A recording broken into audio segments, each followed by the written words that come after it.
Hello, everybody, and welcome to the Public Domain Players reading of Luigi Pirandello's 6 Characters in Search of an Author, translated by yours truly. It is a play written in the 1920s in Italian, and is quite an interesting play historically for a lot of reasons that I think you will see over the course of the reading. For those of you who enjoy a little bit of understanding what the physical space might look like during a performance of this play, it's mostly a bare stage during a rehearsal of a play. And with that, we present 6 Characters in Search of an Author. Scene 1. In the darkness, we see a stagehand wearing a blue shirt entering through the stage door, then moving some equipment from one place to another and setting them up for use. Upon hearing the noise made by this activity, the Propsmaster enters the scene from the dressing rooms. Hey, what's going on here? What are you doing? What am I doing? I'm hammering. At this hour? It's already 10:30. The director will be here any minute to start rehearsal. So I've got to have time to work too. And you'll get to it. Just not now. Oh yeah? When? After rehearsal. Go.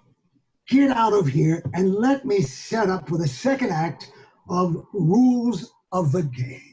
The stagehand, mumbling, his ego deflated, picks up his things and goes. Meanwhile, the company's stable of actors start to enter through the stage door, women and men, first one, then another, then 2 together, however the production sees fit, 9 or 10 in total, however many would be needed for a rehearsal of Act 2 of Pirandello's Rules of the Game, as might be determined by a stage manager's schedule. They enter, exchanging greetings and little pleasantries with the director and with each other. A few will go to their dressing rooms. Others, including the prompter, who will have the script rolled up under his arm, will stay on stage waiting for the director to begin rehearsal, chatting with each other while they wait. One lights a cigarette, another complains about the part she has been assigned, another reading a blurb from a theater industry newspaper. These actors should be dressed in bright, light-colored, vivid clothing, and that this first scene has a natural vivacity to it. At a certain point, one of the more comedic of the bunch can sit at the piano and start to play. The younger among the actors can gather around him and start singing along. All right, everybody. Are we ready to get started? The song and dance will come to a sudden halt. The actors will turn and look into the rehearsal space and see the director enter through the stage door. Wearing a hard hat with a stick under his arm and a cigar in his mouth, the director will cross the space between the armchairs and, after being greeted by a few members of the company, will go up to the stage. The Propsmaster will hand him the mail, scripts, magazines, etc. Any letters? No, that's all that came. I take it into the dressing room. Oh, we can't see in here. Can you get some lights turned on? Right away, sir. Propsmaster exits to do as he was told. All right, everybody. Who's missing? Anybody? We're missing our leading lady. As usual, we're already 10 minutes behind schedule. Write that down, please. She's got to learn to come to rehearsals on time. Before he can finish his thought, we hear the voice of the leading lady from the back of the room. I'm here. I'm sorry I'm late. She is dressed entirely in white, wearing a striking hat on her head and carrying a cute dog in her arms. She runs down the hall and hurries to join the group on stage. It's like you're trying to make us late. I'm sorry, I couldn't get a cab. But look, you haven't even started, and I'm not even in this scene. Handing the dog to the director. Do me a friend, I'm in my dressing room. Again with the dog, as if we were running a kennel or something here. Come on now, the second act of Rules of the Game. Attention, everybody. Who's on at the top of the scene? The actors and actresses clear the front of the stage and sit down, except the 3 who are in the top of the scene being rehearsed, and the leading lady, who, without having heard the question, sits down at one of the tables. Are you in this scene? No. Then get off the set. God damn it. Leading lady gets up and goes to sit with the other actors, who already took their seats off to one side. Let's go. Let's get started. In Leone Gala's house, a strange dining room and study. Let's make this room red. Red, got it. On stage is a desk covered with papers and books. Bookshelves, display cases, and other rich furnishings fill the room. At one end is an entrance into Leonie's bedroom. Another exit to the left goes to the kitchen. The living room is to the right. To make sure we're all on the same page, the living room will be over there, and the kitchen will be there. You'll enter and exit through there. Remember to mark the stage later and to put the curtains up. Will do. Scene 1, Leone Gala, Guido Vanzani, Filippo, called Socrates. Do you want me to read the stage directions too? Of course. I've told you 100 times already. At curtain rise, Leone Gala, wearing a chef's hat and apron, trying to beat an egg with a wooden spoon. Filippo enters, slamming a different door, also dressed as a chef. Guido Vanzani listens, seated. Excuse me, but I really have to wear that chef's hat. That's what's written, so yes. I'm sorry, but that's ridiculous. Ridiculous. Ridiculous. What am I supposed to do here? It's not my fault we couldn't get a good French farce and are reduced to doing the comedies of Pirandello, who couldn't write a good play if his life depended on it. It's like he was trying to write so poorly that the public and the critics would be upset.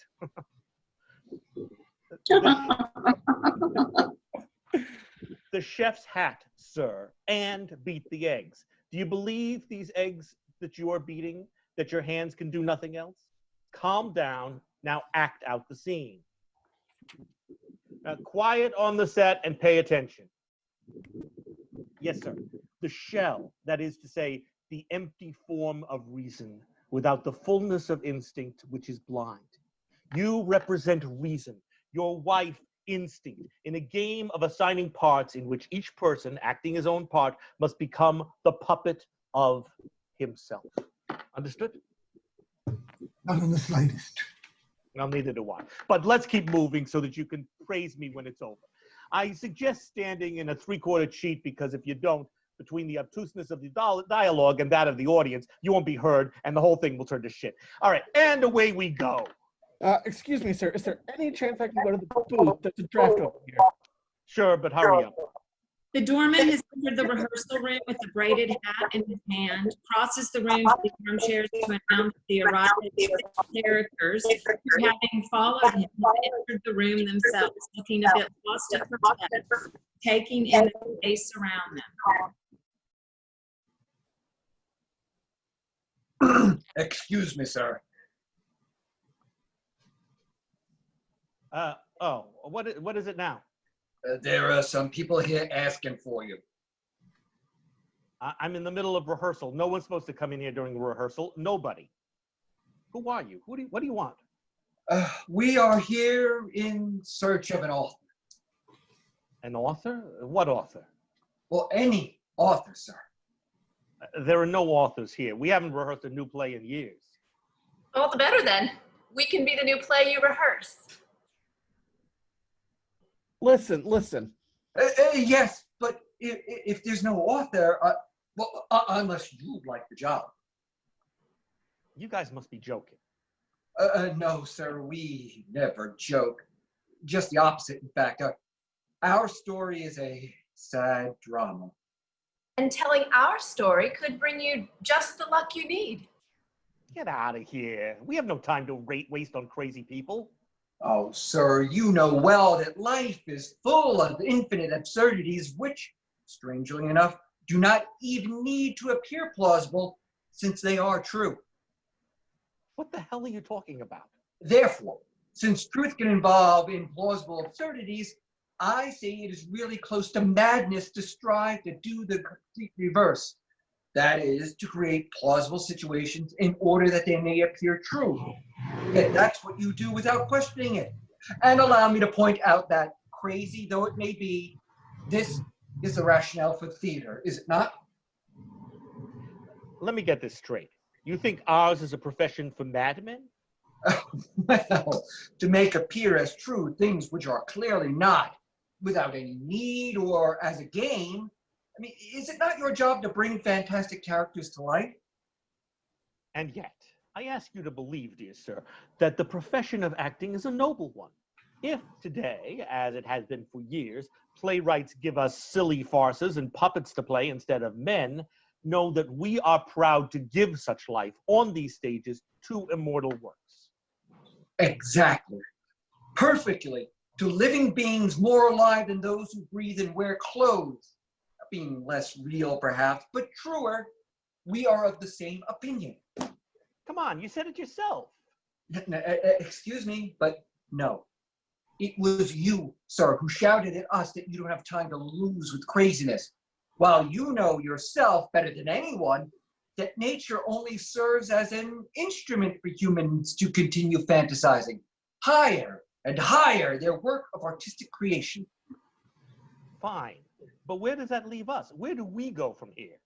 Well, nowhere, sir. It just goes to show you that life comes into existence in many ways, in many forms, as tree or stone, water or butterfly, even women. And that life also comes about in the form of characters.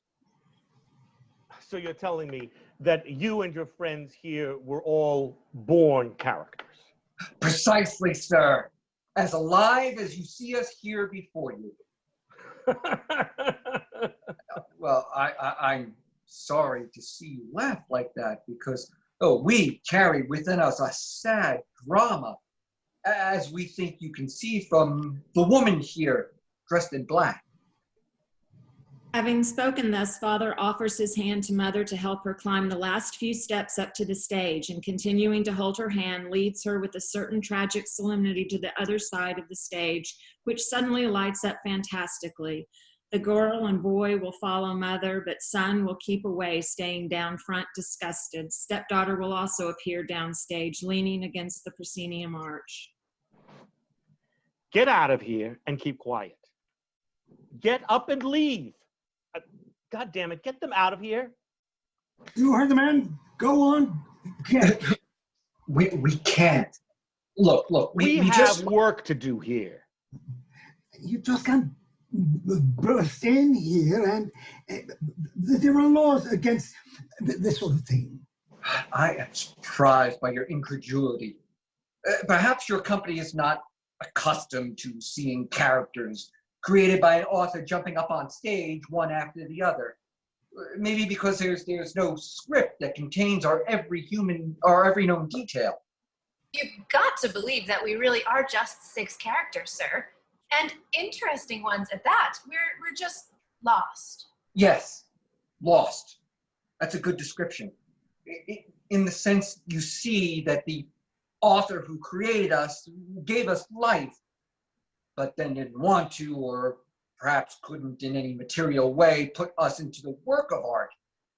And that was the real crime, sir, because someone who has the luck to be born a character can also laugh at death, for he cannot die. Men will die, authors too, all instruments of creation, but not his creations. Those who live forever have no need to, or extraordinary gifts, or the ability to perform wonders. Who is Sancho Panza? Who is Don Amadillo? But they have life eternal because they had the luck to find a fountain of youth that knew how to nourish them and keep them alive for all eternity. Those are lovely words, but what do they have to do with us? We want to live, sir. Forever? No, sir, only for a moment. In you. They want to live in us? Doesn't bother me, particularly as far as she's concerned. You see, a play is already beginning. Now, if you and your actors are willing, we can organize and concert it in ourselves. But what do you want to organize? We don't do concerts here, we do plays. Oh, well, that shouldn't be a problem. In fact, that's exactly why we came here, to you. And where's the script? In us, sir. The drama is in us, and we are the drama. We have an abundance of passion and drama in us that we can't wait to release. The passion, sir, is mine. If only you knew my passion, that is, for him. Behave. And don't laugh like that, I'm begging you. Is that so? In that case, indulge me, if you will. I am an orphan these last 2 months. Let me show you how I sing and dance. If I'm good in a crowd and you get them alone, you'd be surprised.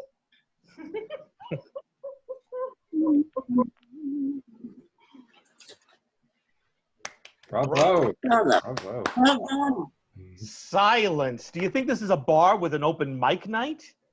Is she crazy? Crazy? No, not at all. She's worse than crazy. Worse?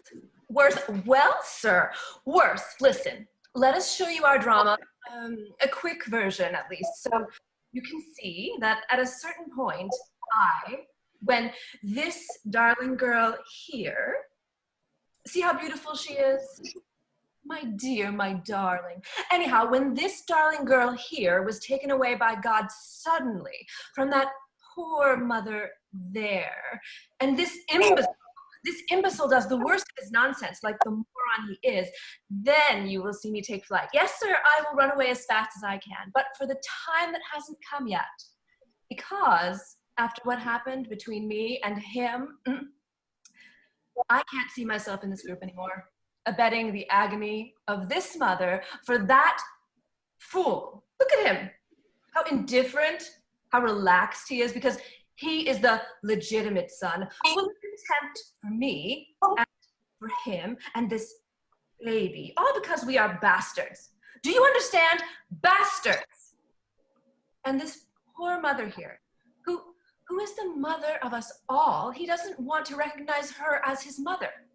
He considers himself from top to bottom as mother to us 3 bastards, the coward. Sir, in the name of these 2 young ones, I beg you. No, I beseech you. Oh, God. Please, somebody bring her a chair for our poor widow. Can it be true? Faint? What's going on? What's going on? One of the actors offers Mother a chair. The others will gather around her thoughtfully and with care. Once she is seated, Mother will try to prevent Father from lifting the veil that covers her face. Now, look at her, sir. Just look. Oh, God, no. No, stop that. Let yourself be seen. Oh, sir, I beg you to stop this man from his purpose, which I must say makes me sick. At this point, don't have any idea where we are anymore, let alone what's going on. Is this woman your wife? Well, of course she's my wife. Then how can she be a widow since you were still alive? No, don't laugh. Just don't laugh like that, please. That is exactly the nature of our drama, sir. She had another man who should be here. No, no. Luckily for her, he's dead for these past 2 months, as I've said. We are still in mourning, as you can see. But he is not here, as you can see. But not because he is dead. He is not here because... well, look at her, sir, please. And you'll understand her more easily. Her drama can't consist of love for 2 men, for whom she didn't even have the capacity to feel anything except maybe some gratitude. Not for me, but for the other one. She is not a woman. She's a mother. And her drama, which is quite a powerful one, I can guarantee, consists entirely, truth be told, in these 4 children she has had by 2 different men. I had them? Are you so courageous as to accuse me of wanting these children? It was he, sir, who wanted them. He is the one who gave them to me. The other one, that is. He forced me. He made me go away with him. That's not true. What do you mean, not true? I mean exactly that. It's not true. How could you possibly know? It's just not true. Don't believe it. Do you want to know why she said that? Because this one here said so. Because he pines every day, tortures herself due to years of carelessness and neglect this boy has, and she wants him to believe she abandoned him. At the age of 2, no less, because of him having forced her. He did force me, I swear to God. Ask him if you don't believe me. Make him tell you. She couldn't possibly know what went on all those years ago.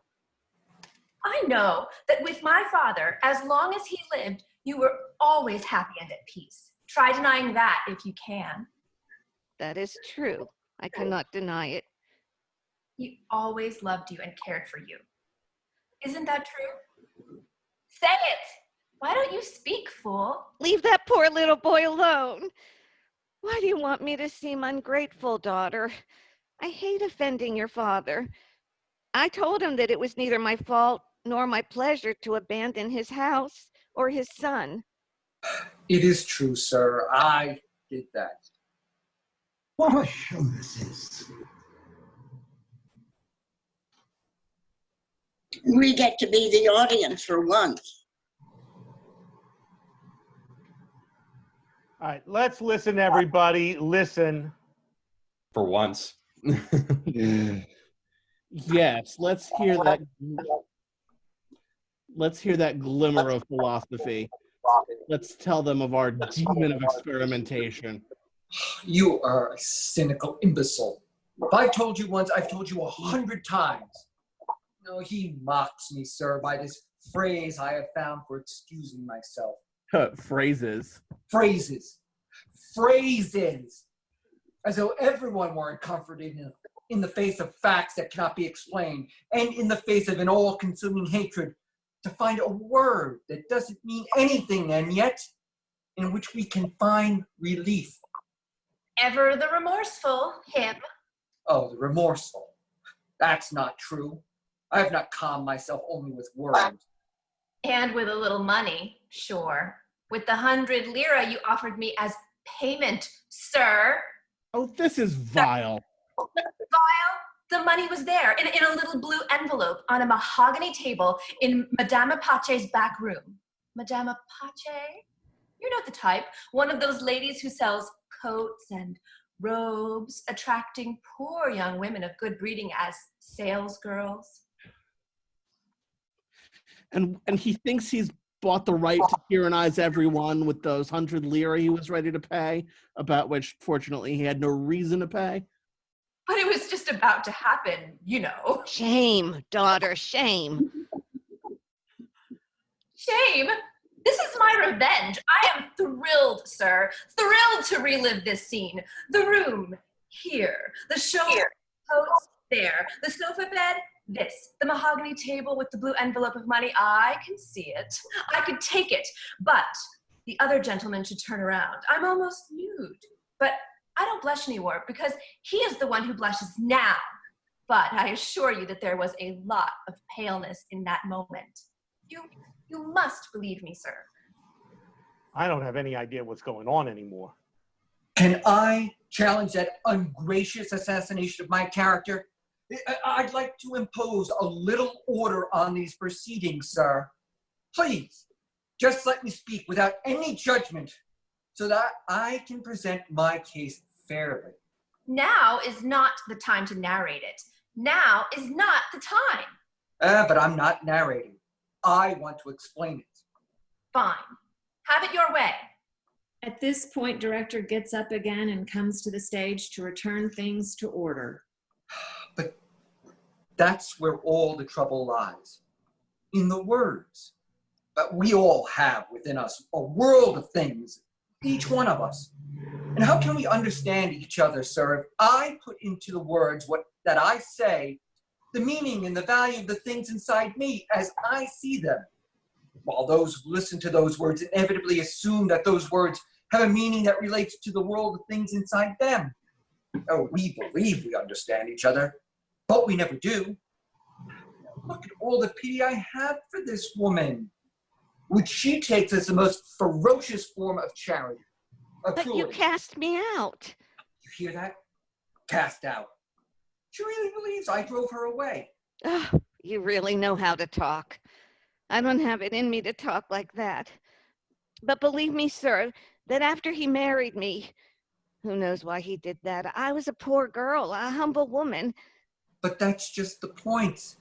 It was your humility that I married you. It's what I loved about you. He stops when he sees her try to contradict him. He opens his arms in an act of desperation, seeing the impossibility of making her understand him, and turns to the director. Now, don't you see? She says it didn't happen. It's frightening, sir, believe me.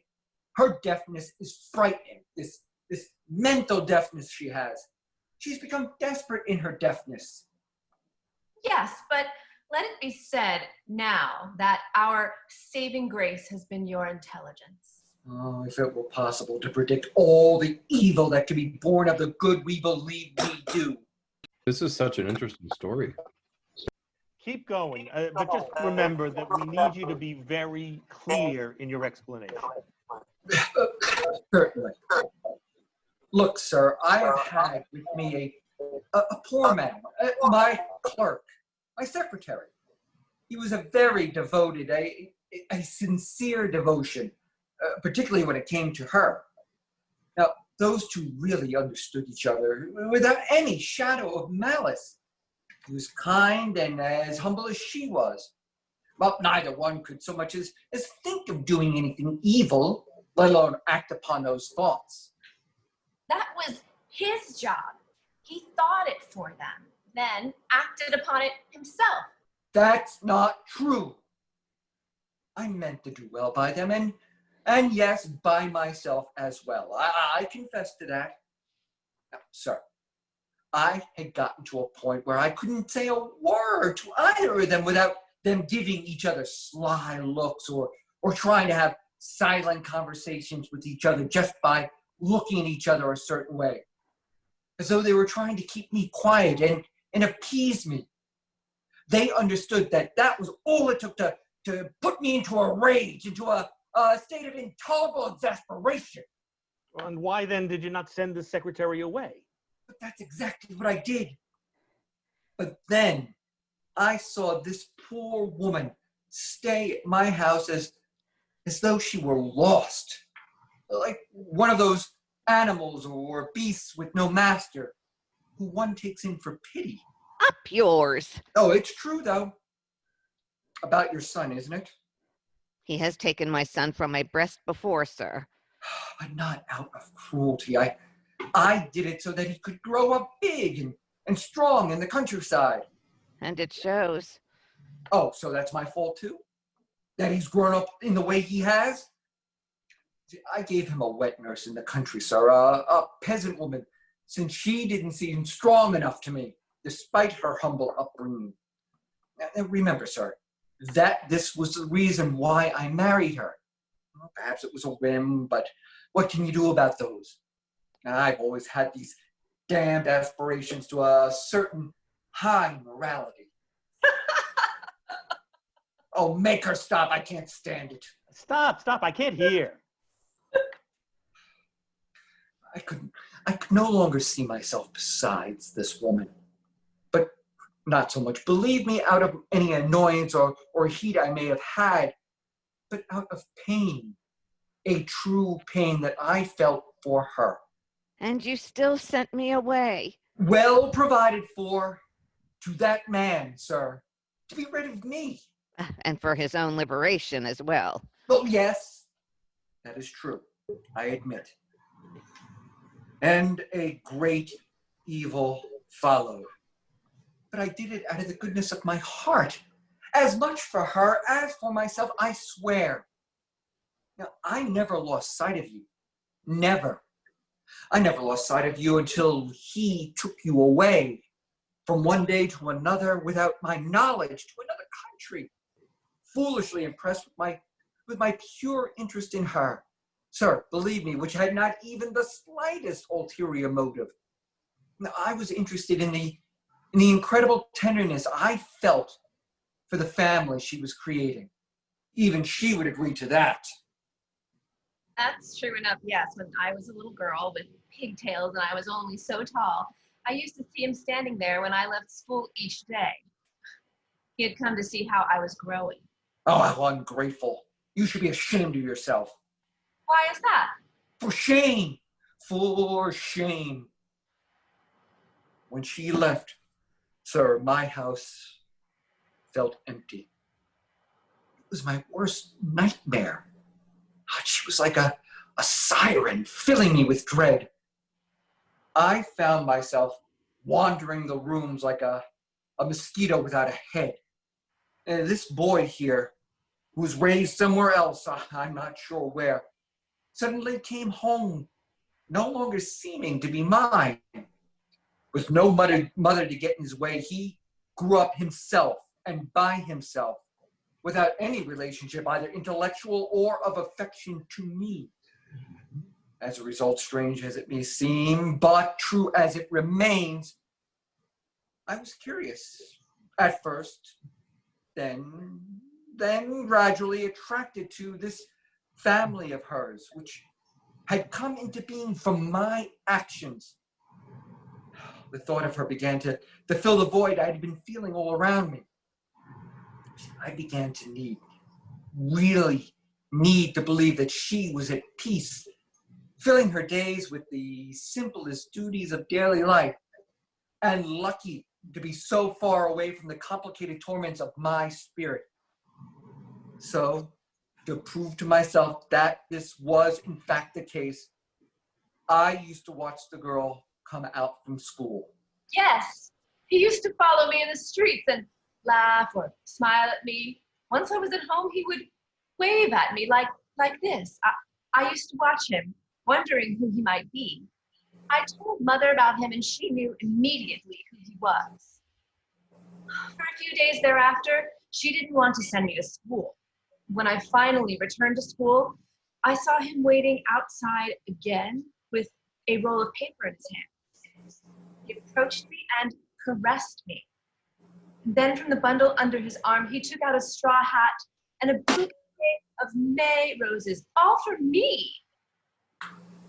But this is all a story, right? Yes, of course. Literature, indeed. Oh, what literature! This is life, sir. This is passion. Now, be that as it may, it's not actable.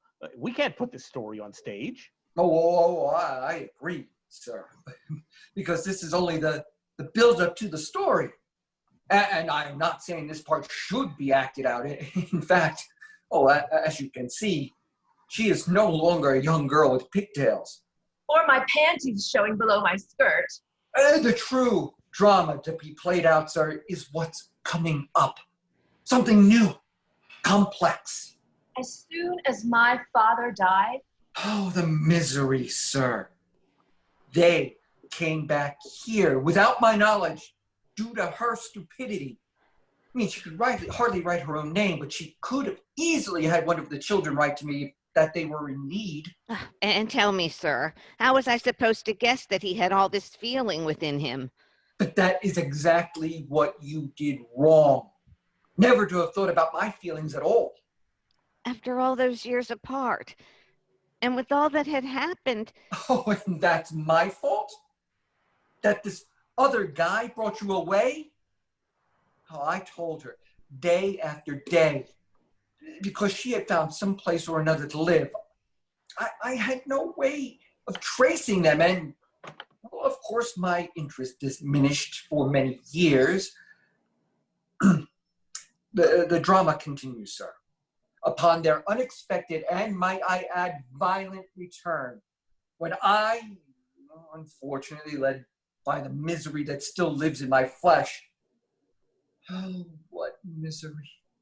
What true misery for a lonely man who wanted no sordid liaisons, not yet old enough to live without a woman, but not young enough to go looking for one without shame either. Misery, I tell you. Horror. Horror because no woman can give him love any longer. And when a man understands this, it's time for him to do without, regardless. But, sir, each of us, outwardly in front of our equals, is dressed in dignity, though within himself, he knows well every swallowed, unspeakable thought his heart has ever known. He gives in to the temptation, getting up immediately after, perhaps with a hurried interest in reestablishing his dignity. like a lid on a sewer. Our dignity, which buries itself and hides, even from our own eyes, every sign and record of our shame. Now, that's true of everyone. It's just that some people don't have the courage to admit it. That doesn't stop people from having the courage to do it, though. Oh, sure, but it's done in secret. And then it takes more courage to say it. Because it's enough that one person says it for everyone to label him as sick. But it's not true, sir. He's just like all the rest. Better, in fact, because he is not afraid to discover, in the light of intelligence and the redness of shame, that which most men with human beastliness close their eyes against truly seeing. Now, women, for example. Look at women. How are they? They look at us playful and inviting. And as soon as she gets hold of one of us, she closes her eyes. That's the sign with which she says to the man, blind yourself, because I am blind. And when her eyes no longer close, when she no longer feels the need of hiding her shame to herself, and instead sees with eyes that are now dry and impassive, the eyes of a man who blinded himself without love, what a joke then is all this intellectual complexity, this air of philosophy that uncovers a beast and then wants to save it, to excuse it. I can't stand it, sir. It is such bullshit justification to simplify life. In his case, bestially, by throwing away every single decent human feeling. Idealism, duty, modesty, shame, and then to engage in remorse. It is revolting, nauseating, nothing but crocodile tears. Let's get to the facts, people. These are arguments. Very well, sir. But facts are like a bag, empty. They cannot stand. To make it stand, we first need to put into it the reason and sentiment which caused it to exist. I couldn't know that after the death of this man, these people here were coming back in misery. I couldn't know that in order to provide for the children, she had taken on a job as a seamstress, or that she was working for Madama Pace. I was a first-rate seamstress, in case you were wondering. She served all the best men in the city, sir, but she arranged her business so that these fine, upstanding gentlemen served her as well, without any prejudice, of course, to other women who are just so-so. Believe me, sir, it never crossed my mind that the old hag gave me work because she had plans for my daughter. Poor mother. Do you know, sir, what she did when I brought her the work mother had done for her? She would point out to me a dress of mine that I had torn, giving it to my mother to sew. So you see, I was paying while my poor mother thought she was sacrificing herself for me. And for these two, sewing day and night for Madama Pace. And it was here that you met one day. Him, sir. Him. An old client. You will see what a scene that would be to play out. Superb. With the mother having just arrived. Almost in time to catch him. No, she did come in time. Because by chance I had recognized her in time. And I brought them all back to my house, sir. You can imagine now both my situation and hers. She, you see her, and I, unable to look her straight in the eye. You're funny, you know that? How can you, sir, after that diatribe, expect me to stand here as modest young woman, well-bred and virtuous, in line with all your damned aspirations for proper and outstanding morality? Sir, the entire drama hinges on that idea. In the conscience that I have, that each one of us has. Oh, we believe this conscience to be a single thing, but it isn't. Honestly, I mean, it's many-sided. Well, varying with all the numerous facets of our personalities. One conscious in this situation, another in that. Very different. But we have this illusion that all our perceptions and reactions will be the same, no matter what the circumstances. And the illusion isn't true. We're all aware of it, especially when in some of our actions and in the most unfortunate circumstances, we are, as it were, suspended, caught up in the air on a kind of hook. Then we perceive in this moment that we haven't put our entire selves into this action, and that it would be a gross miscarriage of justice to be judged for this act alone, as though we should remain suspended, lashed to our cross for the rest of our existence, all because of this one action. Now you understand the treachery of this girl. She surprised me in a place and in an act where and how she was not supposed to know me, and where I could not have existed for her. And now she seeks to attach to me a version of her in a moment as fleeting and as shameful as any in my entire life. This is where the drama gets its great value from. But there are, of course, other perspectives. His, for example. Oh, leave me out of this. I had no part in this story. Oh, what do you mean you had no part in this? I didn't have anything to do with this part of the story, and I want to keep it that way, because you very well know that I was not created to figure into this part of things with you people. How vulgar we are, and him a fine gentleman, but you can see, sir, that I look upon him from time to time to nail him with my contempt, yet his response frequently is to lower his eyes because he knows what terrible things he did to me. Me? Yes, you. My whole life on the streets is because of you. Did you or did you not, by virtue of your demeanor, deny us? I'm not even talking about making us feel warm and at home, but just mere hospitality, the same as you would show any guest. We were treated like intruders who had come to vanquish the majesty of your legitimacy. Sir, I would like you to watch a few scenes between him and me. He says I tyrannized everyone, but do you see? It is a direct result of his demeanor that I took on that work, which he calls cowardly and vile. It's the reason why I even entered that house in the first place with my mother, who, by the way, is his mother too. They've all played a good game, which is easy for them. Everyone against me. But imagine yourself a son who, one fine day, while he is calmly going about his business at home, happens to see a brash young woman with eyes held high, who asks him for his father. And their business together is who knows what. And then the young man sees her return, still with the same attitude, with that little girl there. He finally sees her treat the father, for what reason I don't pretend to know, in a hasty and ambiguous way, asks him for money that he absolutely must give her, because he has an obligation to give her. But I absolutely did owe her the money. It was for your mother. How was I supposed to know, when I had never seen her, sir? When I had never so much as heard her speak? I saw her appear one day with this boy, and with that girl, and I said, "Oh, did you know? She's also your mother." I can sense from her tone for what reason, day after day, they have come home. Sir, what I feel is not something I want to express. I'm not even sure I could confess it to myself. As you can see, I can't even acknowledge or give rise to any action of my own.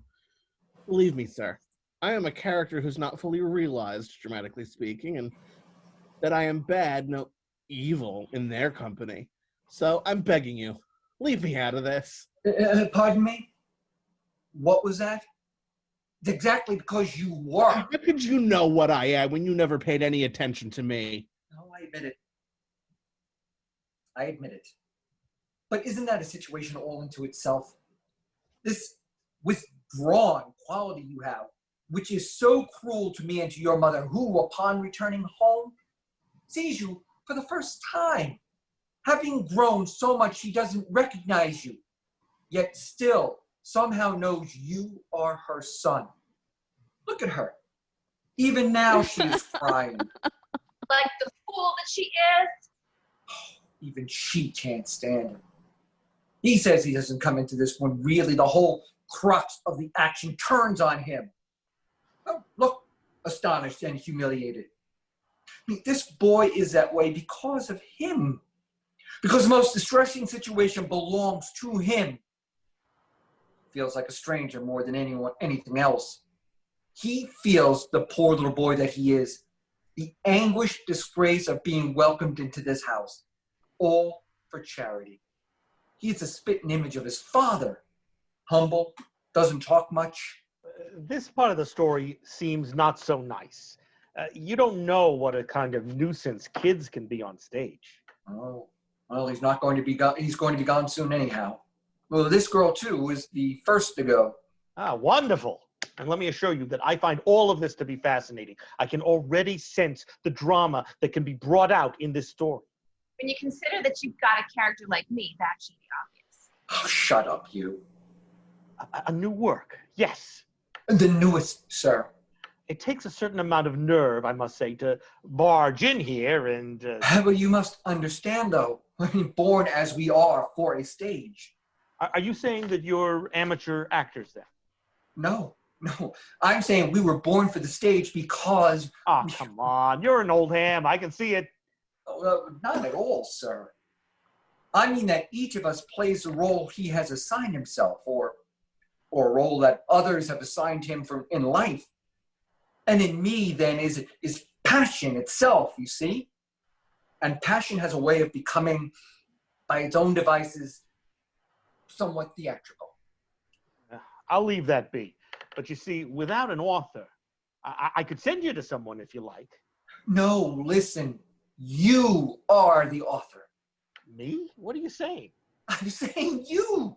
You are the author. Why not? Because I've never been an author. Well, are you saying you couldn't do it now? Well, no special skills needed for a job like this. I mean, everybody does it. And the task is made easier by the fact that all of us are here, alive and in front of you. But that's not enough. Well, how is that not enough? Just watching us live out our drama. Oh, that may be, but you still need someone to write it all down. No. Well, someone to transcribe it, perhaps, scene by scene, with all of us playing it out in front of him. That should be enough to knock out a first draft. We can edit it from there as we rehearse. Well, maybe. We could try it as a game. We could give it a go. Ah, that's the spirit. You'll see how good these scenes are going to be. I can tell you the whole thing right away. It's tempting. Let's do it. Come with me to the dressing room and we'll get started. All right, everybody, take 20, but don't go far. We're going to start up again in exactly 20 minutes. Let's see how this goes. We might make something extraordinary out of this. Oh, no doubt we will. Let's bring the other characters with us, though. Agreed. Come. Make sure you're back and ready in exactly 20 minutes. The director and the 6 characters leave the stage and go off to the dressing rooms. The actors stay, stunned, looking around at each other.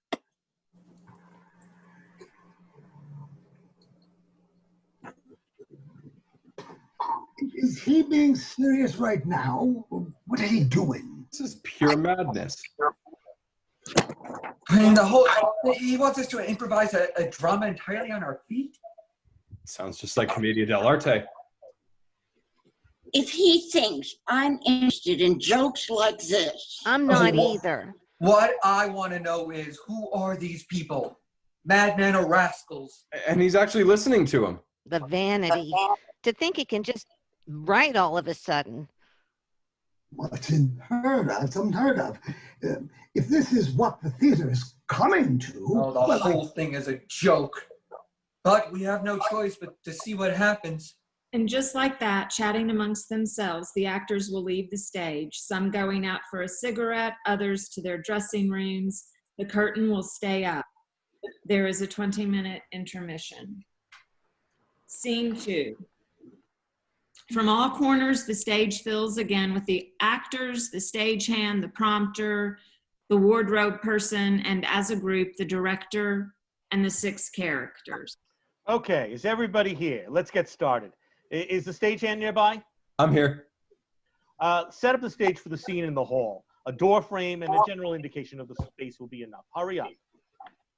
The stagehand runs around doing as he's told, while director consults with Propsmaster, wardrobe mistress, prompter, and the actors about the coming scene. See if you can find a dade bed in the warehouse. I know a green one in there. No, it can't be green. It was yellow with flowers and was rather plush, very comfortable. Well, we don't have anything like that. That doesn't matter. We'll use what we have. How can it not matter? Madama Pache's decor is well known. Yes, but this will just be for rehearsals. Please, don't meddle in here. See if we have a hutch, something low and long. And a low table, the mahogany table for the blue and blue. We have that little gold one. That'll be fine. Bring that one. A mirror. And a screen, the type you go behind to draw clothes. I cannot do the scene without one. Well, I'm sure we got a bunch of those. Don't worry about that, miss. And some coat hangers, I assume. Oh, yes, a lot of those.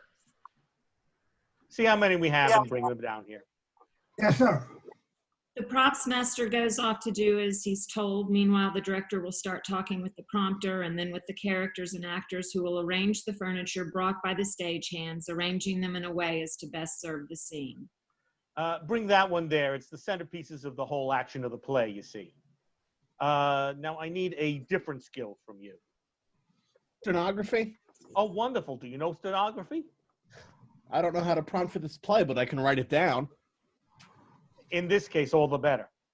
Go get me some paper from the office, lots, however much you can get your hands on. Follow along with the action exactly as it unfolds and try and write it down, the jokes, at least the important ones. Okay, everybody, let's clear the stage. You can watch from the sides, but pay attention to the action. Excuse me, but we don't. You won't have to improvise anything. Calm down. Then what are we supposed to do? Nothing. Just watch and listen for now. Each of you will have your parts written out for you. For now. You'll see something even better, the real thing. They're going to act it out themselves. Us? Excuse me, what do you mean a rehearsal? A rehearsal for them to see what they'll be doing. But if we are the characters. Fine, characters. But here, dear sir, characters don't act. Characters really only exist there in the script. When there is a script, that is. Oh, my point exactly. Since there isn't a script and you have the luxury of having the characters right here in front of you. Well, wonderful. If that's the case, how would you like to do this all yourself? Write it, direct it, produce it, and perform it all for the public, huh? Oh, well, of course, for that's how we are. Well, I'm sure you put on a great show. Then what's the point of us being here? You're not going to pretend you can act, are you? See, even they act at the idea. Anyhow, I need to assign the parts. The story almost casts itself. It's so easy. You, dear, will play the mother. She needs a name. Amalia, sir. But that's your wife's real name. We wouldn't want to use her real name in this. Why is that? If that's her name, then. But, well, if it must be this woman, no, I see this woman as more like Amalia. But, you know, do it your way. I don't know how to speak to you anymore. I'm starting to, I don't know. My words are starting to ring false with a totally different sound. Don't worry about that. We will concern ourselves with finding the right time. As for the name, if you want Amalia, then it will be Amalia. Or we can find a different one. For now, I'll just assign characters this way. You'll play the son. You will play the stepdaughter. Wait, that even there? What are you laughing at? No one has ever dared laugh at me. Give me the respect I deserve, or I'm leaving. I'm sorry. I'm not laughing at you. You should be honored to be played by... That woman there? I wasn't talking about you, ma'am. I was speaking about myself. I just can't see any of myself in you. I don't know what it is. You just don't look anything like me. You see, that's just it, sir. We all have our own temperaments and souls and Screw you and your temperaments. You think you're the only ones with temperaments? Well, are you saying that we don't have it? Not in the slightest. Your souls and temperaments take shape here, in the rehearsal room. Actors use their bodies, their voices, to give shape to a character. These actors have given life to greater material than you lot, assuming your little drama so much as holds up on stage. And if it does hold up, it will be the result of these actors, not you. I don't dare to contradict you, sir, but believe me when I tell you that it is a terrible sufferance for us who are as we are, with this body of ours, these features to see. Well, that can be fixed with makeup, sir, as far as the features are concerned. Well, fair enough, but the voice, the gestures. Oh, well, now look here. You as yourself cannot exist on stage. An actor is here to act your part, and that's all there is to it. No, I understand that, sir. But now, I think I can understand why our author, who conceived us like this, didn't want to compose us for the scene. I don't want to offend your actors, just the opposite. But I think seeing myself played by someone else, I don't know whom. By me, if you please. Well, honored, I'm sure, sir. Yeah. So I think that as much as the gentleman does his best and uses wonderful art to welcome me into himself, What the crap? I mean the acting he will do, even making himself look like me as I truly am.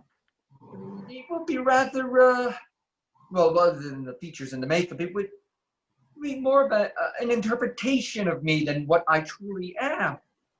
So it seems to me that whoever is called to judge us should take this into account. You're giving thoughts to the critics already? Let them say what they like. Forget about the critics now. Instead, let's focus with putting up the play if we can. Come. Is the stage set? Get up. Let's get up this on our feet. Let me watch. We don't have time to lose. Does this setup seem right to you? Truth be told, this scene is not familiar to me. Come on, you can't expect us to build an exact replica of Madama Pace's back room in here. You said it was a small room with flowers. Yes, sir, a white room. Well, it's not white, it's striped, but that's not important. As for the furniture, I think we are more or less there. This table here. Let's take it a little further downstage. In the meantime, get us an envelope, preferably a blue one, and to give to the gentleman. Like a mail envelope? Yes, exactly. Right away. Okay, everybody, wake up. Let's get started with the first scene for the young lady. My apologies, darling. I was speaking to the character whose scene it is. You are to watch what she... How I live. But I'll know how to live it myself since I start the scene. No question about it. My dear friends, let's not have any extra chatter. Now, this first scene will be of the young lady and Madama Pace. Oh, and this Madama Pace, where is she? She isn't here with us. Isn't here? What do you mean she isn't here? Well, I mean, she's alive. Well, I hope so, but where is she? No, let me explain. Now, if you ladies would permit me to borrow your hats for a moment. Our hats? What does he say? What does he want our hats? What do you want with these ladies' hats? For the moment, I want to put them on these hangers, and if some of you would also be so kind as to take off your cloaks. Why? It must be crazy. To hang them for just a moment. Will you do me the honor? Why not? Sure. We have to show them off somehow. I could not have said it better myself. Show them off. May we know why we're doing this? Look, by setting the stage more specifically, using the objects of her trade, who knows if she may appear before us. Look. The stage door will open and we see Madama Pace before it, a few steps away. At the sudden sight of her, the actors and director will jump with fright and flee the stage. Stepdaughter, however, will run to Madama Pace humble as though seeing a patron. She is here. You see? I told you. Here she is. What tricks are these? Where are we? Where did she appear from? Did we keep her in the reserves or something? What a vulgar trick this is. No, excuse me, everyone. Why do you all want to spoil, in the name of a vulgar truth, these facts? The sensation of reality which was born, evoked, attracted, formed of this scene, and which has more right to live here than you. It is much truer and more real than you are. This actress here will redo a semblance of Madama Pace. Hogwash! Well, Madama Pace is right there. And you can't disagree that any actress who would play her has to be less real than the real person who happens to be standing right there. Look, my daughter recognized her and immediately went over to her. Let's just watch the scene. Hesitantly, director and actors will leave the stage, but of course, during the actors' protests and father's tirade, the scene between Stepdaughter and Madama Pace has already begun, quietly in a whisper, in a way that wouldn't be possible on the stage. Therefore, when the actors who father had called to attention turn to look, they will see Madama Pace has put a hand to Stepdaughter's face to lift her chin, listening to her speak in an unintelligible way. The actors will glare for a moment, but then their interest dissipates.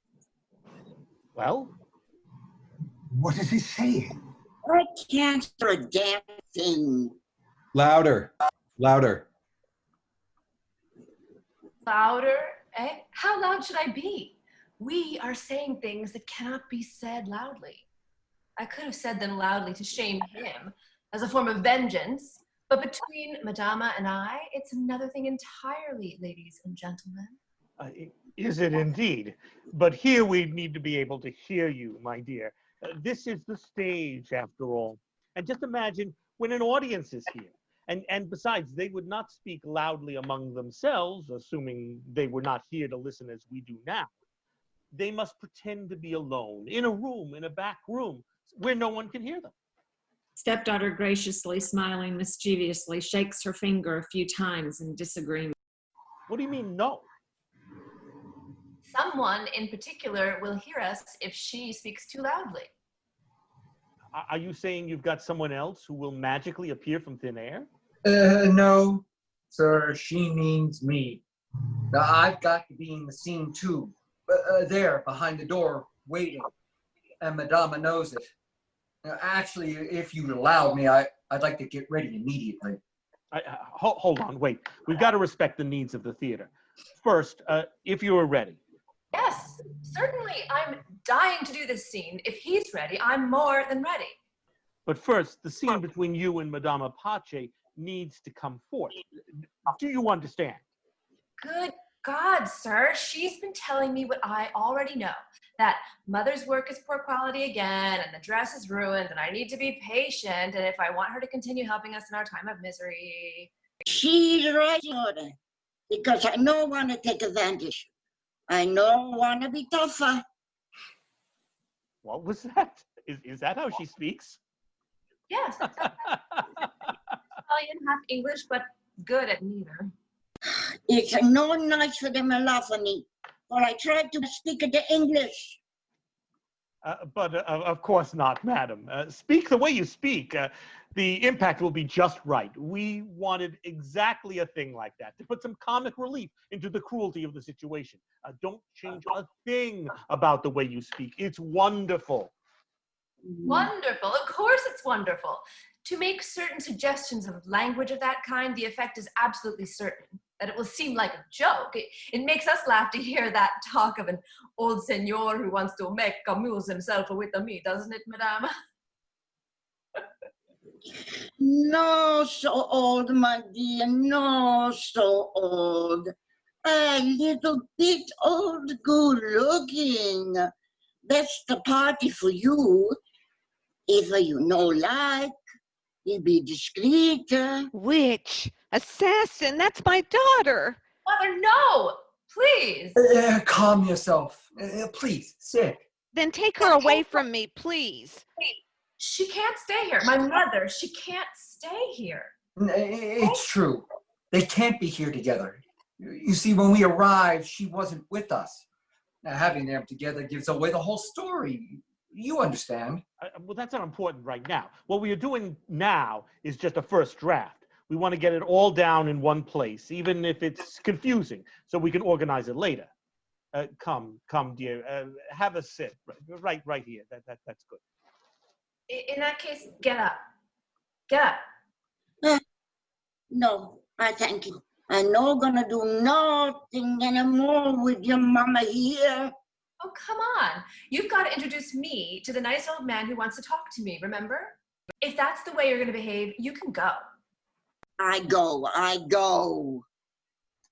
Madama Pache exits. She will pick up her wig and give one last glance to the actors who laugh at her and applaud. Go ahead. Make your entrance. There's no need to go over there. Just come here. Pretend you've entered already. And I will be here modest with my head bowed, and you can speak up. Now, tell me, good morning, miss, in that voice of someone calling in from out. Hold on. Am I the director or are you? Now, sir, I'd like you to perform the scene without exiting. You can come forward right here.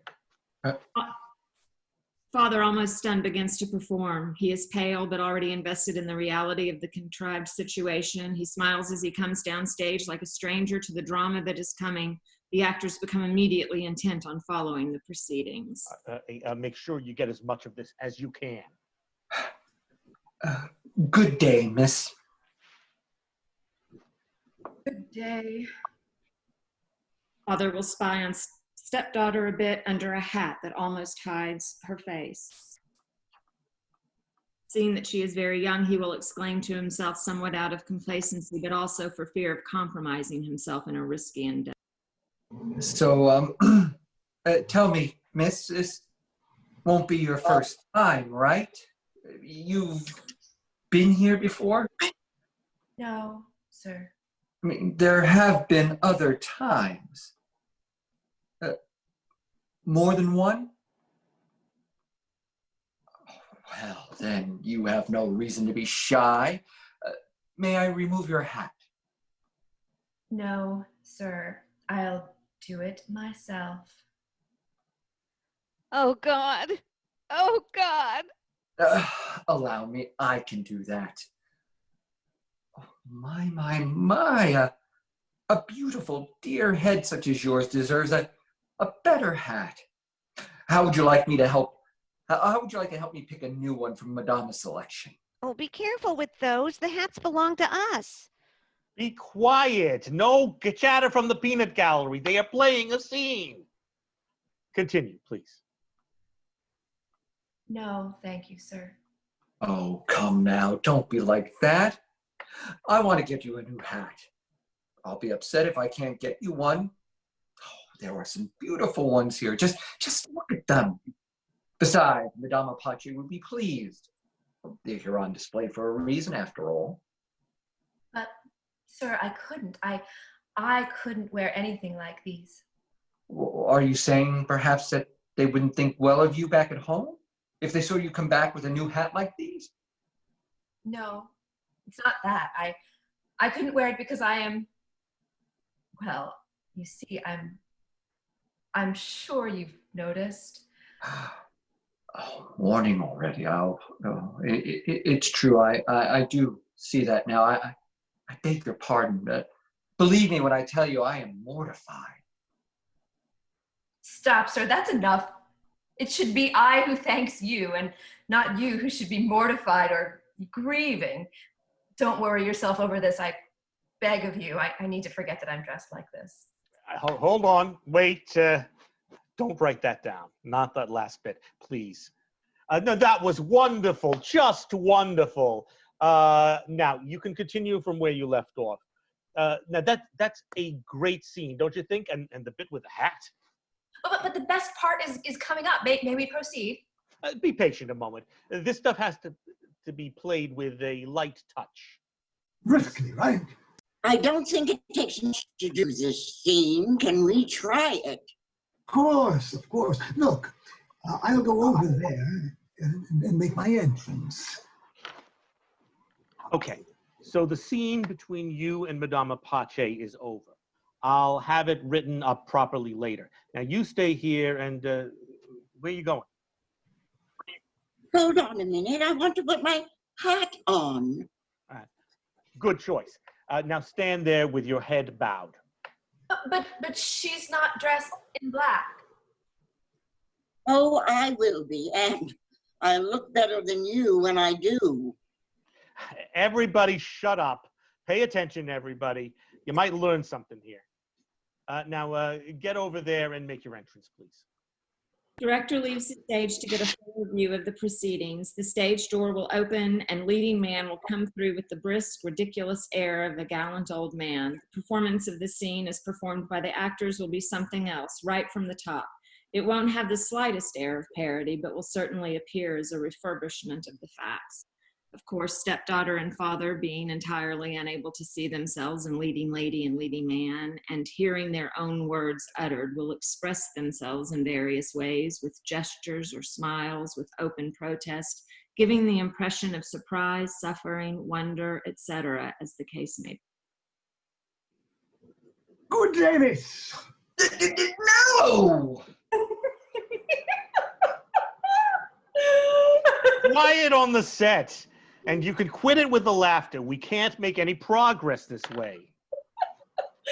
Pardon me, sir, but it's natural enough that the lady there is just standing there, planted in place. If she's supposed to be me, I can promise you that if I heard someone say good day to me like that in that tone, I'd burst out laughing exactly as I just did. Exactly.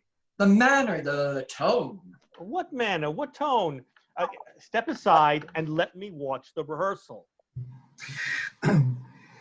If I've got to play an old man who comes into, shall I say, a house of repute. Of course. Don't listen to them for God's sakes. This is going well. Well, what are you waiting for? An engraved invitation? Good afternoon, miss. Good afternoon.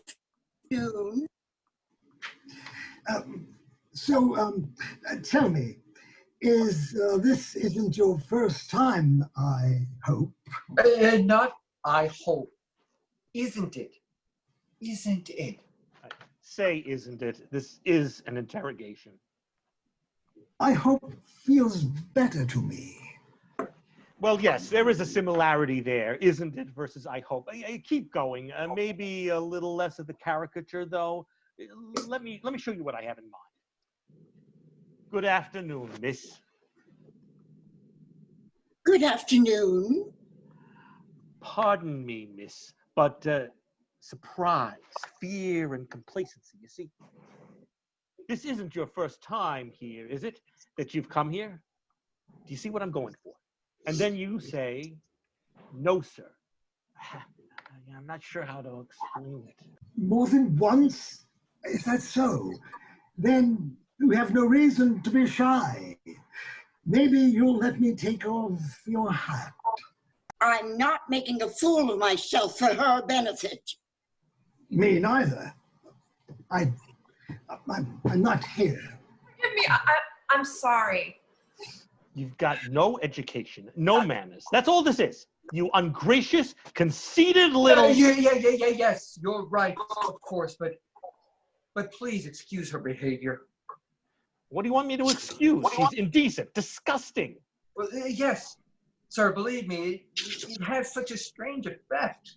Strange? What's strange about this? Why do you say strange? Now, I certainly admire your actors, the gentleman and the lady, but I mean, you've got to agree, they are not us. Of course not. How can you expect them to be you if they are actors? But that's exactly my point. They're actors. I mean, they're doing well playing their parts, I mean, both of them. But believe me, when I tell you that to us, it comes across as an entirely other thing. They want to be us, but in fact, they aren't. What do you mean they aren't? What are they then? Something that, well, they are creating all their own. So it isn't ours anymore. Of course it's not. I told you that. Well, yes, I understand. I understand. Then that's enough out of you. Now, I want you to tell you this myself. We'll do rehearsals later by ourselves the way we always have. For me, it's always been bad news to have rehearsals in front of the author. They're never happy. Okay, we're going to try this again with them. This time, see if you can keep yourself from laughing. I won't laugh anymore, I promise. Rest assured that coming up is the best part for me. So when she says that bit about don't worry yourself over this, I beg of you, I need you to come in with a quick I understand, and that you immediately ask her What are you saying? the reason for her mourning. But no, sir. Look, when I told him that I shouldn't worry about being dressed in the morning, do you know what his reply was? He said, fine, take it off. Take off that dress right away then. Beautiful. Amazing. That will make the whole theater riot. But it's the truth. What truth? I'd love to know. This is the theater. Truth is fine, but only up to a certain point. What do you want to do then? If you let me work, you'll see. No. Sir, what you want to do is to piece together a little romantic, sentimental scene out of my disgust, out of all the reasons, each more cruel and viler than the next, why I am what I am. Perhaps you will ask me the reason for my mourning, and I will reply tearfully that my father died 2 months ago. No, dear sir, no. He must tell me exactly as he said it before. Let's take it off now, that little dress. And I, with all the mourning in my heart, I went there, behind that screen, do you see? And with these fingers, dancing with shame and disgust, I started to unhook the dress. My God, what are you saying? The truth. I'm saying the truth, sir. I don't deny that it may be the truth, and I can certainly understand your horror, but you got to understand, we can't have this on stage. There are limits. Limits? In that case, I thank you for your time thus far, but I'm leaving. But don't you see that I can't stay here. I won't. I can see that what can be done has been cooked up by you two when you went to the other room. I'm no dummy. You want to have your high drama, your spiritual travails, but I want to show my truth, my story. Oh, just your part, huh?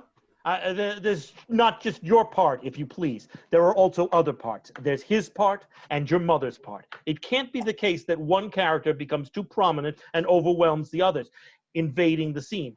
We need to consider all sides, put them in the same framework, and act what is actable. I know that everyone has an inner life and that they want to put it forward, but the difficulty is exactly that, to bring forward the things that are necessary in a rapport with the other elements that are necessary. While at the same time hinting that there is more to the characters that is not revealed. Wouldn't it be wonderful if every character could have a monologue, or even better, have some sort of lecture? Just come in front of the audience and spout everything to the public about what makes them tick. I need you to contain yourself, young lady.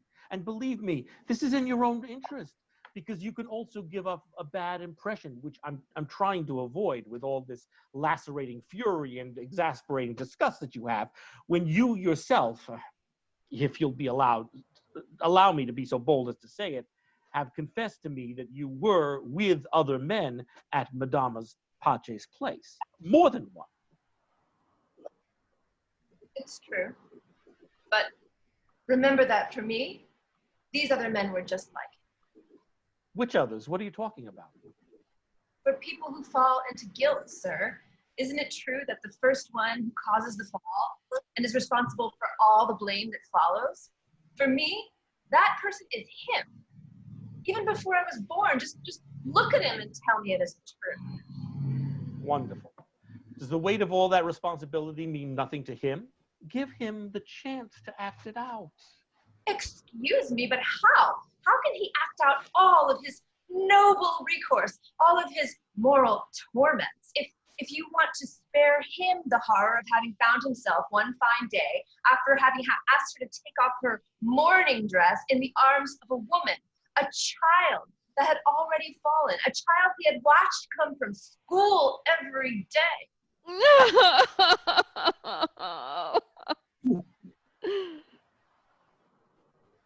We are here amongst ourselves for the moment, unknown to the public. Tomorrow you will give a performance of our story created by you in your own way. But do you truly want to see the drama the way it really happened?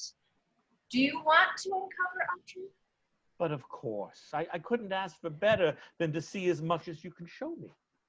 Then get my mother up here. No. No, I won't allow it, sir. I won't allow it. But it's just for us to see what happened, ma'am. I can't. I can't. But it has already happened. I don't understand.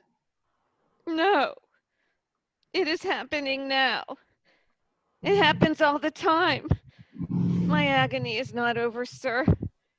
I am alive and present, always in every moment of my torment, which is renewed and alive and always present. But those two children there, did you hear them talk? They can't talk anymore, sir. They've clung themselves to me so that they could keep the torment inside me alive and well. But as for themselves, they are no longer. They are gone. And that one, sir, ran away from me and lost herself. Lost. If I now see her here, it is just to keep the knife twisting in my heart, always, always to refresh my pain, the agony that I live and that I've suffered for her. The eternal moment, sir. She is here to catch me, to fix me, to keep me forever hooked and suspended in the stocks over one fleeting, shameful moment in my life. She won't stop harping on it, and you, sir, can't spare me from her disdain. Sir, I'm not saying that we shouldn't act it. In fact, it's going to influence the entire crux of the first act of the play right up to her surprise. Yes, that's true. Because she has wholeheartedly condemned me, and that is my sentence. All of our passion, which has to culminate in her final cry. I can still hear it. That cry has turned me mad. You can present me as you like, sir. That doesn't matter, even fully dressed, as long as at least my arms are bare, because watch me, standing here, with my head resting like this and my arms here around his neck. I saw a vein throbbing here in my arm, and so, as if that one vein had made me shudder in disgust, I closed my eyes and rested my head on his chest. Shout, mother! Scream! Scream the way you screamed before! No, my daughter, no. No. You brute. That's my daughter. Don't you see that she's my daughter? Glorious! How wonderful a scene! After that, we will have the curtain come down. Well, yes, because that's exactly how it happened, sir. Well, yes, how else could we do it? Curtain! Curtain! That! At these shouts, a step hand will lower the curtain between father and director and the stage lights. Director will look up with arms raised. Fucking idiot! I said curtain metaphorically to indicate the end of the first act, and he lowers the curtain, taking me literally. No, that was all wonderful. It is definitely impactful, that's for certain. And the act definitely needs to finish there. Scene 3. Raising the curtain, the audience will now see that the stage hands have changed the setting from what had been there before and replaced it with a garden scene. On one side of the stage, the actors will be sitting in a row. On the other side of the stage, the characters will be seated in a row. The director will be standing center stage with a hand on his mouth, fist clenched in an act of meditation. Okay, so we're coming to the second act. So let me do my work the way we've been doing it up to this point, and I promise you everything will be fine. Our entrance into his house. In spite of him. Don't worry about it. Leave it to me. I tell you. At least make it clear that this is in spite of my wishes. For all the good that's come of it. That doesn't matter. The more harm done to us, the more remorse he gets. I get it. All of that will be taken into account from the beginning. Don't worry about it. Well, at least make sure it is understood, sir, for the sake of my conscience, that I tried every method I could to placate me, to advise me that spite shouldn't be done to him. Do as she says. Make her happy because it's true. I enjoy it immensely because I can see it anyhow. The more she begs, the more she tries to get at his heart, then the more he will try to keep her away. How special. Do we want to start the second act or not?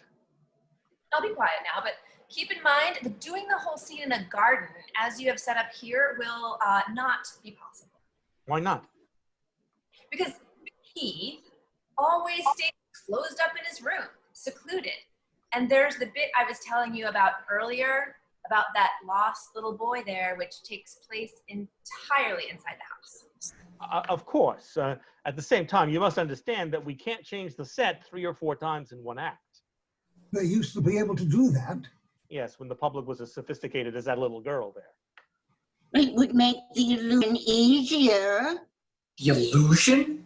Oh, don't say illusion, please. Don't use that word, which is very cruel for us. I beg your pardon?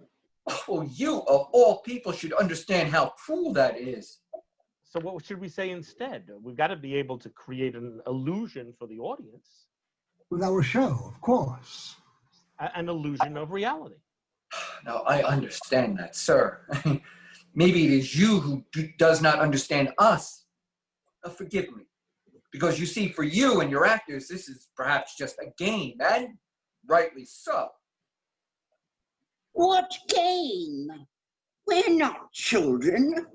We are serious actors. And I didn't say otherwise. Now, what I mean is actually the game of your art, which has to give, as your leader says, the perfect illusion of reality. Precisely. Now, if you consider that we, as we are, have no other reality outside that illusion. What does that even mean? How else can I say it? What for you is an illusion to create, for us is our entire reality. But not just for us, for everyone. I mean, think about it. Can you tell me who you are? What do you mean? Who am I? I am myself. And what if I told you that that wasn't true? Because you were me. I tell you that you were nuts. Oh, yep. They're right to laugh. Because we're all pretending here. And you can, of course, object by telling me that that man is me and that by reciprocity, I am him. Do you see the trap you were caught in? But we've done this all before, haven't we? Do you want to start it all over again? No, of course not. That's not what I meant. I'm trying to pull you out of this game, this art, if you will, that you are all used to doing here with your actors, and turn around to ask, in all seriousness, who are you? You think you're pretty tough, don't you? Some guy who pretends to be a character comes in here and asks me who I am. A character, sir, can always ask a man who he is. Because a character truly has his own life, marked with its own characteristics, which is why he is always someone. But a man, and I don't mean you now, a man can always be no one. Sure, but you're asking these questions of me, the director. Do you understand that? Just so that I know, sir, as you truly are now, if you can see how, for example, with the distance of time you used to be, with all the illusions that you made over the years, with all the little things inside you and outside you, how they seemed to you and how they really existed for you. Well, sir, thinking back on those illusions that you now no longer have, to all those things which now don't seem any longer as they were at the time. Don't you feel, and I won't say the stage, but that the earth under your feet can be just as much an illusion to you 20 years from now as that younger version of you is to the man you are today? Well, what am I supposed to answer to that? Well, but nothing, sir. I'm simply trying to make you see that for us, the characters, we don't have any other reality outside the illusion.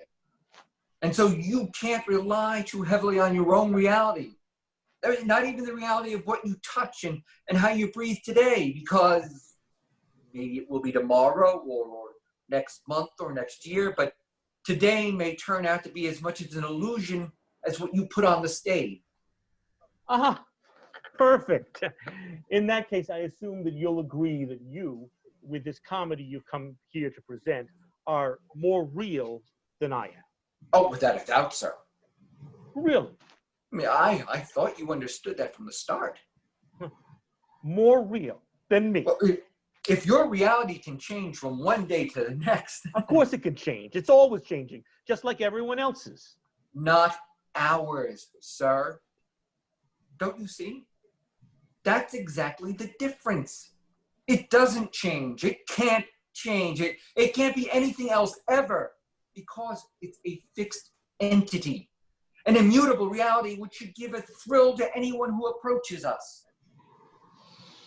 I'd still like to know, when has a character ever been seen who comes off the page, as you have done, to plead his case and try to explain himself? Can you tell me that? I've never seen it. Oh, you have never seen it, sir, because authors usually hide the pain of their creations. Oh, when characters are living, really alive in front of their author, there's nothing left to do but other than to follow them in their words, in their actions. And the author has to present the characters as they present themselves. And woe to him if he doesn't. When a character is born, he immediately acquires such an independence, even from his author, that people can imagine him in situations the author never dreamed of putting him in. Sometimes a character even acquires a statue in the collective imaginations of the world that is larger than the author could have imagined. Well, of course, everyone knows that. Then, what is there to marvel at in us? Imagine the disgrace for a character such as I have described for you, to be born in the fantasy of an author who later wants to deny life to him. And tell me if that character, left that way, alive, but without life, doesn't have the right to put himself forward the way we are doing now, in front of you, after having done it for so many years, trying to persuade their author to give them the time on stage. We have all tried, even her, and also her. True. Even I, sir, even I tried to convince him many times in the melancholy of his writing, at dusk, when he abandoned us to sit in the armchair and yet could not do so as much as to turn on the lights, letting the shadows invade every corner of the room. Even then, sir, I tried to convince our author to finish our story. If only they'd go, if they'd leave us alone. Mother there with her son, me with that child there, always alone, and then with him, and then me alone in the shadows. What is my life? What scenes I proposed to him, and I tempted him more than any of the others. Of course. Well, then again, maybe it was your fault. Perhaps if you had been less insistent, less troublesome. What are you talking about? If our author himself wrote me that way, I believe our author abandoned us out of humiliation or maybe outrage at the theater, given what the public sees and what the public wants to see. Let's keep moving forward, shall we? Let's get to the facts of the scene, please. But it seems to me, pardon the intrusion, that we have too many facts with our entrance into his house. After all, you said it yourself, we can't change the scenery every 5 minutes. Yes, that's exactly my point.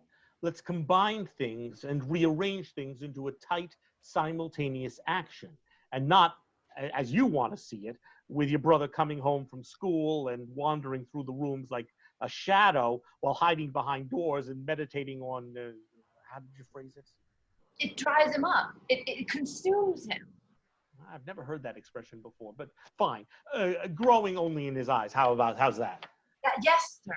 That's right. Wonderful. And then at the same time, would you also like that girl to be playing in the garden? One in the house and one other in the garden, if that's possible? Yes, in the sun, sir, and happy. That is my only prize. Her joy and amusement in that garden, taken from misery, from the squalor of a horrible room where all four of us slept. I think she and I even had to share a bed with the horror of my contaminated body next to her, who held me tightly with her loving and innocent arms in the garden. Anytime she saw me, she would run to me and take my hand. The big flowers didn't attract her. She loved showing me the little ones, though. We'll do the garden. We'll do the garden scene. Don't worry, and we'll make sure she is happy. We'll group the other scenes there. Get me some broken trees, and let's see if we can put 2 cypresses there in front of that little flat there. This is just to give an impression, of course. Give it a bit of sky if you can. What was that? A bit of sky, backdrop to go behind all this, if we have anything like that. Not white.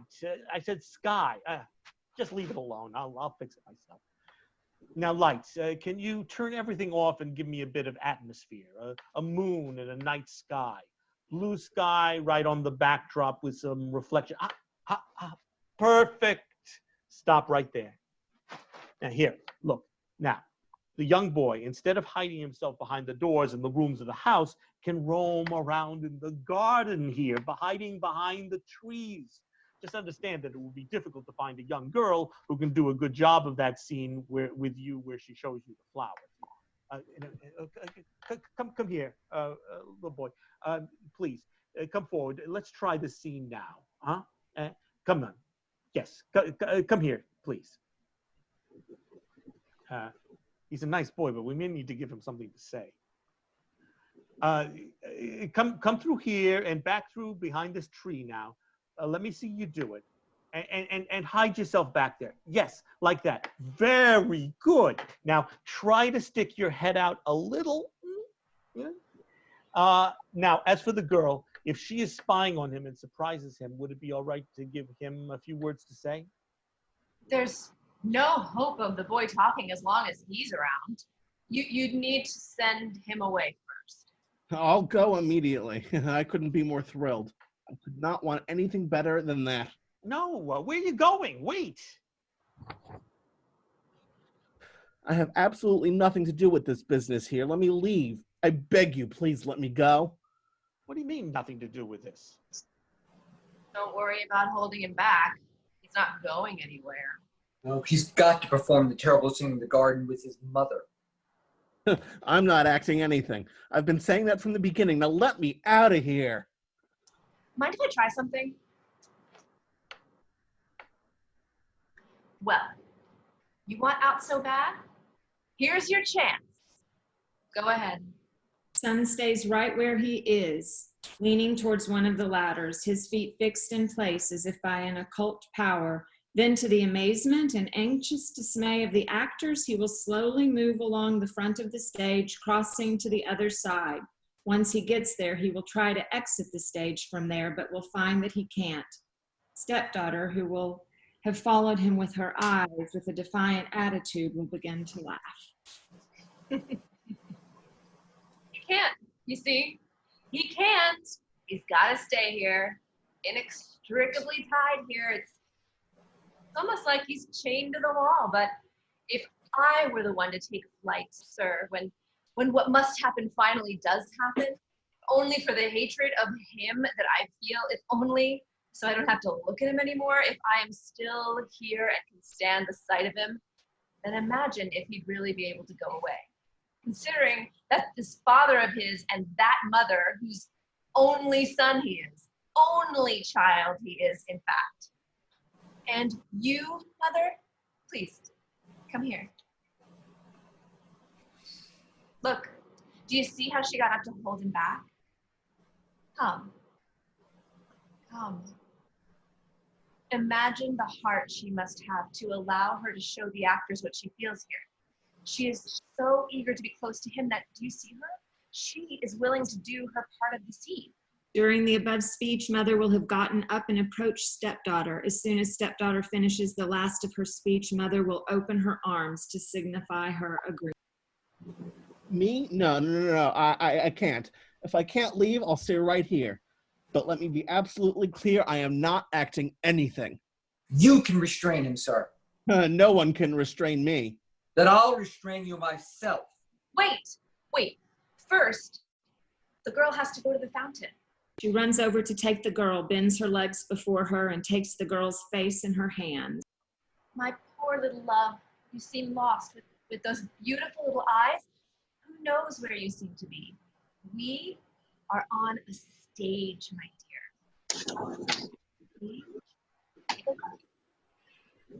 It's a place where people play, but in a serious way. There is comedy here too. We are playing one now, but a serious one, you see? Even you are part of it.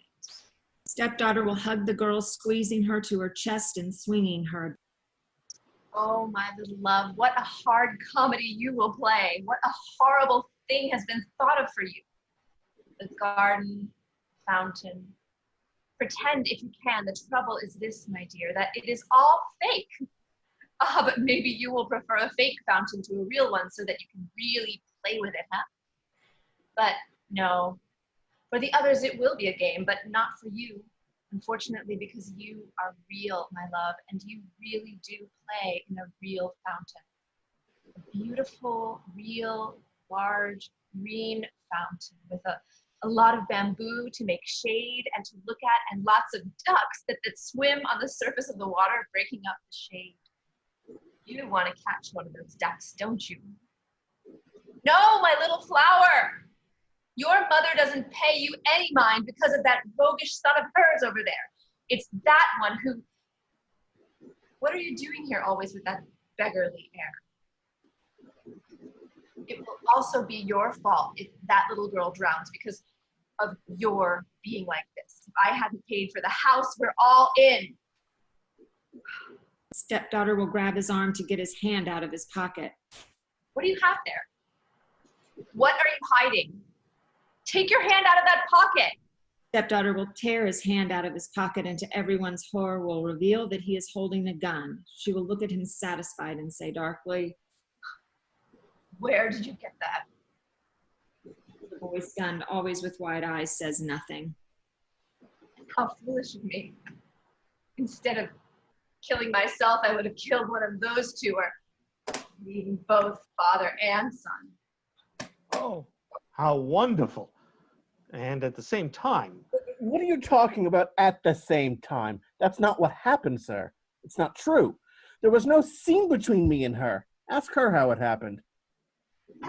During all this, the ingenue and the young male actor of the company will have separated themselves from the group of actors, and one of them will watch mother and the other will watch son with great interest so as to be able to recreate their parts. Yes, it's true, sir. I went into his room.